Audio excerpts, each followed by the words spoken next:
సంపూర్ణ కార్తీక మహాపురాణము మొదటి రోజు పారాయణము. సౌనకాదులకు సూతుడు కార్తీక పురాణమును చెప్పుట.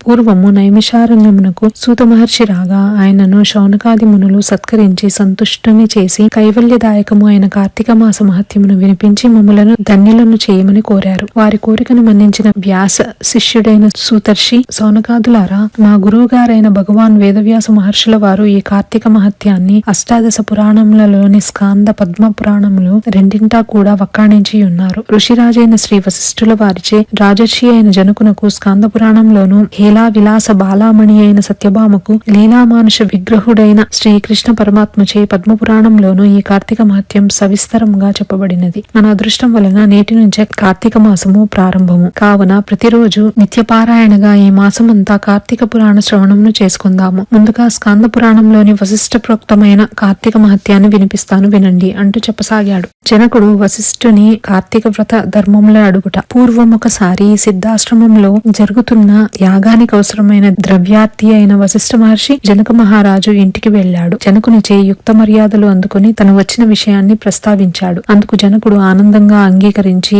హే బ్రహ్మర్షి, మీ యాగానికి ఎంత ద్రవ్యం కావాలన్నా నిరభ్యంతరంగా ఇస్తాను, కానీ సర్వపాపహరమైన ధర్మ సూక్ష్మాన్ని నాకు తెలియజేయండి. సంవత్సరంలోని సర్వమాసముల కంటెను కార్తీక మాసము అత్యంత మహిమాన్వితమైనదని, తద్వ్రతాచరణము సమస్త ధర్మాల కన్నా శ్రేష్టతరమైనదని చెబుతూ ఉంటారు కదా. ఆ నెలకు అంతటి ప్రాముఖ్యం ఎలా కలిగింది? ఆ వ్రతము ఉత్కృష్ట ధర్మమే విధంగా అయ్యింది అని అడుగగా, మునిజన వశిష్ఠుడైన వశిష్ఠుడు జ్ఞానహాసమును చేస్తూ ఇలా ప్రవచించాడు. వశిష్ఠ ప్రవచనము. జనక మహారాజా, పూర్వజన్మలలో ఎంతో పుణ్యం చేసుకుంటే గాని సత్వశుద్ధి కలగదు. ఆ సత్వశుద్ధి కలిగిన నీ వంటి వారికి మాత్రమే ఇటువంటి పుణ్యప్రదమైనది వినినంత మాత్రం చేతనే అన్ని పాపాలను అణిచివేసేది అయిన కార్తీక మహత్యమును వినాలనే కోరిక కలుగుతుంది. విశ్వ శ్రేయాన్ని దృష్టిలో ఉంచుకుని నీవు అడిగిన సంగతులు చెబుతాను, విను. ఓ విదేహ, కార్తీక మాసంలో సూర్యుడు తులా సంక్రమణముతో ఉండగా సహృదయతతో ఆచరించే స్నాన దాన జప పూజాదులు విశేష ఫలితాలు ఇస్తాయని తెలుసుకో. ఈ కార్తీక వ్రతాన్ని తులా సంక్రమణాదిగా గాని శుద్ధ పాడ్యమి నుంచి గాని ప్రారంభించాలి. ముందుగా సర్వపాపహరం పుణ్యం వ్రతం కార్తీక సంభవం నిర్విఘ్నం కురుమే దేవ దామోదర నమోస్తుతే. ఓ దామోదర, నా ఈ వ్రతాన్ని నిర్విఘ్నముగా పూర్తి చేయము అని నమస్కార పూర్వకముగా సంకల్పించుకొని కార్తీక స్నానం ఆచరించాలి. కార్తీక మందలి సూర్యోదయ వేళ కావేరీ నదిలో స్నానం చేసిన వారి పుణ్యం చెప్పనలవి కాదు. సూర్యుడు తులారాశిని ప్రవేశించగానే గంగానది ద్రవరూపం ధరించి సమస్త నదీ జలాల యందున చేరుతుంది. వాపీకూప తటాకాది సమస్త సజ్జలాశయాలలోనూ కూడా విష్ణువు వ్యాపించి ఉంటాడు. బ్రాహ్మణుడైన వాడు కార్తీక మాసంలో నదికి వెళ్లి హరిధ్యానయుతుడై కాళ్ళు చేతులు కడుక్కొని ఆచమించి శుద్ధాత్ముడై మంత్రయుక్తముగా భైరవాజ్ఞను తీసుకుని మొలలోతు నీటిలో నిలబడి స్నానం చేయాలి. పిదప దేవతలకు, ఋషులకు, పితరులకు తర్పణాలను వదలాలి. అనంతరం అగమర్షణ మంత్రజపంతో బొటనవ్రేలి కొనతో నీటిని కెలికి 3 దోసెళ్ల నీళ్లను గట్టు మీదికి చిమ్మి తీరం చేరాలి. చేరగానే కట్టుబట్ట కొనలను పిండాలి. దీనిని యక్షతర్పణం అంటారు. అనంతరం ఒళ్ళు తుడుచుకొని పొడివి మడివి తెల్లని అయిన వస్త్రాలను ధరించి హరిస్మరణ చేయాలి. గోపీచందనంతో 12 ఊర్ధ్వ పుండ్రాలను ధరించి సంధ్యావందన గాయత్రి జపాలను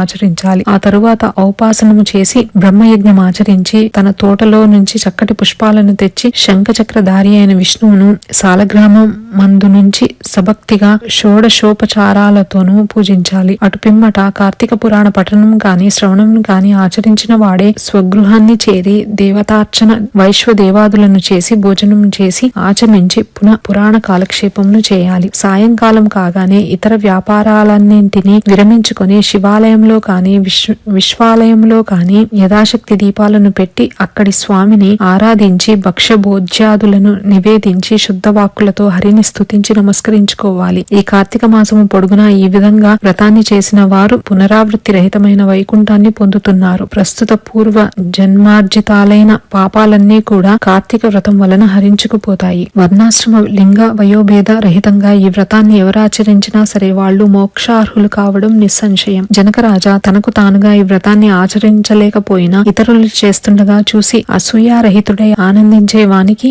ఆ రోజు చేసిన పాపాలన్నీ విష్ణు కృపాగ్నిలో ఆహుతి అయిపోతాయి. ద్వితీయ అధ్యాయము. కార్తీక సోమవార వ్రతము. వశిష్ఠ ఉవాచ. ఏ జనక మహారాజా, వినినంత మాత్రము చేతనే మనోవాక్కాయముల ద్వారా చేయబడిన సర్వ పాపాలను హరింపజేసే కార్తీక మహత్యాన్ని శ్రద్ధగా వినుసుమా. అందున ఈ నెలలో శివప్రీతిగా సోమవార వ్రతము ఆచరించేవాడు తప్పనిసరిగా కైలాసాన్ని చేరుకుంటాడు. కార్తీక మాసంలో వచ్చే ఏ సోమవారం నాడైనా సరే స్నాన జపాదులను ఆచరించిన వాడు 1000 అశ్వమేధాల ఫలాన్ని పొందుతాడు. ఈ సోమవార వ్రత విధి 6 రకాలుగా ఉన్నది. 1 ఉపవాసము, 2 ఏకభుక్తము, 3 నక్తము, 4 అయాచితము, 5 స్నానము, 6 తిలదానము. 1 ఉపవాసము. శక్తిగల వారు కార్తీక సోమవారం నాడు పగలంతా అభోజనం ఉపవాసంతో గడిపి సాయంకాలము శివాభిషేకం చేసి నక్షత్ర దర్శనానంతరమున తులసి తీర్థము మాత్రమే సేవించాలి. 2 ఏకభుక్తము. సాధ్యం కాని వాళ్ళు ఉదయము స్నాన దాన జపాలను యథావిధిగా చేసుకుని మధ్యాహ్నము భోజనము చేసి రాత్రి భోజనానికి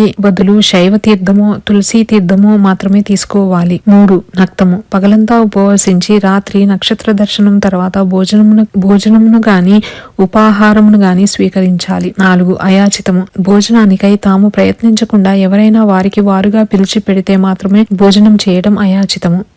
5 స్నానము. పైవాటికి వేటికి శక్తి లేని వాళ్ళు సమంత్రక స్నాన జపాదులను చేసినప్పటికీ చాలును. 6 తిలదానము. మంత్ర జప విధులు కూడా తెలియని వాళ్ళు కార్తీక సోమవారం నాడు నువ్వులను దానం చేసినా సరిపోతుంది. పై 6 పద్ధతులలో దేనిని ఆచరించినా కార్తీక సోమవార వ్రతం చేసినట్లే అవుతుంది. కానీ తెలుసుండి కూడా ఏ ఒక్కదానిని ఆచరించని వాళ్ళు 8 యుగాల పాటు కుంభీపాక రౌరవాది నరకాలను పొందుతారని ఆర్షవాక్యం. ఈ వ్రతాచరణము వలన అనాథలు, స్త్రీలు కూడా విష్ణు సాయుధ్యం పొందుతారు. కార్తీక మాసంలో వచ్చే ప్రతి సోమవారం నాడు కూడా పగలు ఉపవసించి రాత్రి నక్షత్ర దర్శనానంతరం మాత్రమే భోజనం చేస్తూ ఆ రోజంతా భగవద్ధ్యానములో గడిపే వాళ్ళు తప్పనిసరిగా శివ సాయుధ్యాన్ని పొందుతారు. సోమవార వ్రతాన్ని చేసేవాళ్లు నమక చమక సహితంగా శివాభిషేకము చేయుట ప్రధానమని తెలుసుకోవాలి. ఈ సోమవార వ్రత ఫలాన్ని వివరించే ఒక ఇతిహాసాన్ని చెబుతాను విను. నిష్ఠురి కథ. పూర్వం ఒకానొక బ్రాహ్మణునికి నిష్ఠురి అనే కూతురుండేది. పుష్టిగాను అందంగాను అత్యంత విలాసంగాను ఉండే ఆమెకు గుణాలు మాత్రం శిష్టమైనవి అబ్బలేదు. దుష్ట గుణ భూయిష్టమై గయ్యాలిగాను కామకురాలుగాను చరించే ఈ నిష్ఠురిని ఆమె గుణాల రీత్యా కర్కశ అని కూడా పిలుస్తూ ఉండేవారు. బాధ్యత ప్రకారం తండ్రి ఆ కర్కశను సౌరాష్ట్ర బ్రాహ్మణుడైన మిత్రశర్మ అనే వానికిచ్చి తన చేతులు దులిపేసుకున్నాడు. ఆ మిత్రశర్మ చదువుకున్నవాడు, సద్గుణవంతుడు, సదాచారపరుడు, సరసుడు మాత్రమే కాక సహృదయుడు కూడా కావడం వలన కర్కశ ఆడినది ఆటగా పాడినది పాటగా కొనసాగజొచ్చింది. పైగా ఆమె ప్రతిరోజు తన భర్తను తిడుతూ కొడుతూ ఉండేది. అయినప్పటికీ కూడా మనసుకు నచ్చినది కావడం వలన మోజు చంపుకోలేక భార్యను పరిత్యజించడం తన వంశానికి పరువు తక్కువనే ఆలోచన వలన మిత్రశర్మ కర్కశ పెట్టే కఠిన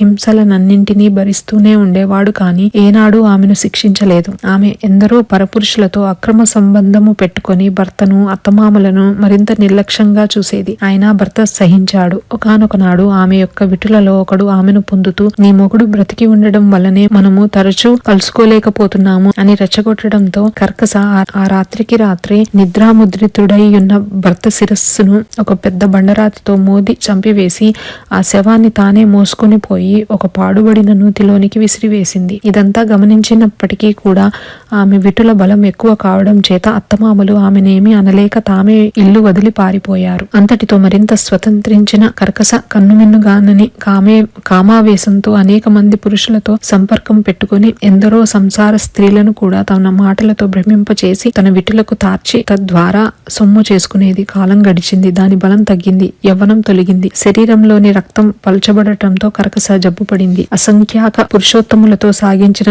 శృంగార క్రీడల పుణ్యమా అని అనూహ్యమైన వ్యాధులు సోకాయి. పూలగుత్తి లాంటి మేను పుళ్ళుబడిపోయినది. జిగి బిగి తగ్గిన కర్కశ వద్దకు విటులు రాకపోకలు తగ్గిపోయాయి. ఆమె సంపాదన పడిపోయింది. అందరికందరూ ఆమెను అసహించుకోసాగారు. తుదకు అక్రమ పతులకే గాని సుతులకు నోచుకొని ఆ నిష్ఠుర తినడానికి తిండి, ఉండేందుకింత ఇల్లు, వంటి నిండా కప్పుకునేందుకు వస్త్రము కూడా కరువైనదై సుఖవ్రణాలతో నడివీధిన పడి మరణించింది. కర్కశ నరకస శవాన్ని కాటికి మోసుకుపోయే దిక్కు కూడా లేకపోయింది. యమదూతలు ఆ జీవిని పాశబద్ధను చేసి నరకానికి తీసుకువెళ్లారు. యముడు ఆమెకు దుర్భరమైన శిక్షలను విధించాడు. భర్తృద్రోహికి భయంకర నరకం. భర్తను విస్మరించి పరపురుషులను ఆలింగనము చేసుకున్న పాపానికి ఆమె చేత మండుతున్న ఇనుప స్తంభాన్ని కోగిలింపచేశాడు. భర్త తలను బ్రద్దలు కొట్టినందుకు ముండ్ల గదలతో ఆమె తల చిట్లేటట్లు మోదించాడు. భర్తను దూషించినందుకు, కొట్టినందుకు, తన్నినందుకు దాని పాదాలను పట్టుకొని కఠిన శిలలపై వేసి బాధించాడు. సీసమును దాని చెవులలో పోయించాడు.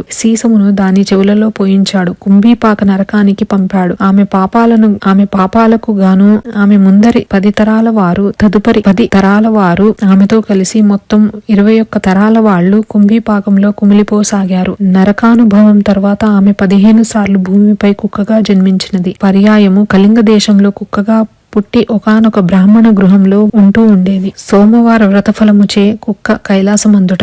ఇలా ఉండగా ఒక కార్తీక సోమవారం నాడ బ్రాహ్మణుడు పగలు ఉపవాసం ఉండి శివాభిషేకాదులను నిర్వర్తించి నక్షత్ర దర్శనానంతరము నక్త స్వీకారానికి సిద్ధపడి ఇంటి బయలులో బలిని విడిచిపెట్టాడు. ఆనాడంతా ఆహారం దొరకక పస్తుపడి ఉన్న కుక్క ప్రదోష దినాన ఆ బలి అన్నాన్ని భుజించింది. బలి భోజనం వలన దానికి పూర్వస్మృతి కలిగి, ఓ విప్రుడా రక్షించు మని కుయ్యి పెట్టింది. దాని అరుపులను విని వచ్చిన విప్రుడు కుక్క మాటలాడటాన్ని గమనించి విస్తుపోతూ, ఏమి తప్పు చేశావు, నిన్ను నేనెలా రక్షించగలను అని అడిగాడు. అందుకు ఆ కుక్క, ఓ బ్రాహ్మణుడా, పూర్వజన్మలో నేనొక విప్రవనితను. కామముతో కండ్లు మూసుకొని పోయి జారత్వమునకు ఒడిగట్టి భర్తృహత్యకు వర్ణ సంకరానికి కారకురాలైన నేను పతితను. ఆయా పాపాలకు అనుగుణంగా అనేక కాలం నరకంలో చిత్రహింసలు అనుభవించి ఈ భూమిపై ఇప్పటికీ 14 సార్లు కుక్కగా పుట్టాను.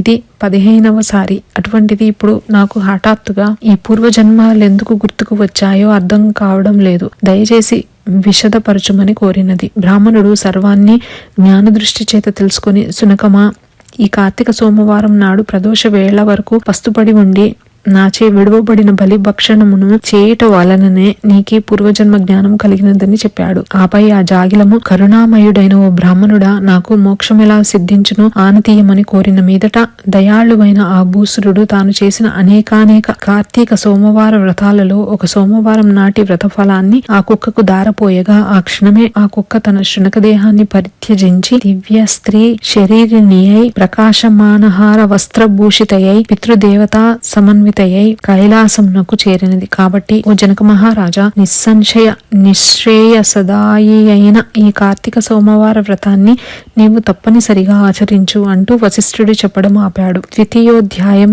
సమాప్తం. మొదటి రోజు పారాయణం సమాప్తము.